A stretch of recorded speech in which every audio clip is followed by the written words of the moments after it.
Hey everyone! In today's video, I'll show you how to watch YouTube directly on your car's display using an awesome app called CarTube. Before we dive in, a quick reminder to always stay focused on the road and avoid distractions while driving. CarTube allows you to stream YouTube and other platforms right on your car's screen. The setup is simple. Just connect your device via Bluetooth or a wired connection with CarPlay, and you're good to go. It's easy to install and use, so stick around for the full step-by-step tutorial to get started. Let's start by optimizing some settings. Open your device's settings and go to Battery. Check that low power mode is turned off to avoid impacting the app's performance. Then go back to the main settings menu, select General and tap Background App Refresh. Ensure that either Wi-Fi or Wi-Fi and mobile data is enabled.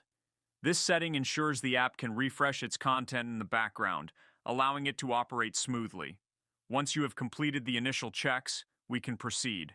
Open your browser and navigate to tweakoapp.com, a trusted site that hosts various modded applications.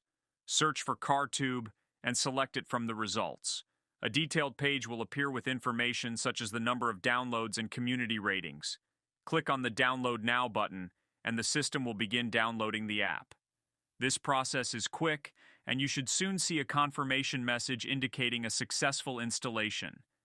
If you are using our site for the first time, you will have to perform one more step. It is very quick, easy, and of course free. You will be taken to a verification page where you will have to install apps from the App Store or Play Store. There will be a tutorial on the site showing how to do everything exactly. Once this step is completed, installation will start immediately. In my example, the verification was successful, and the app was downloaded and you can see it on the screen. And that's all there is to it. Thanks for watching this video to the end. If you enjoyed it and everything is working well for you, please like the video and subscribe to my channel for more content like this. If you encounter any issues or have questions, feel free to leave a comment, and I'll be happy to assist you. Thank you, and see you in my next video.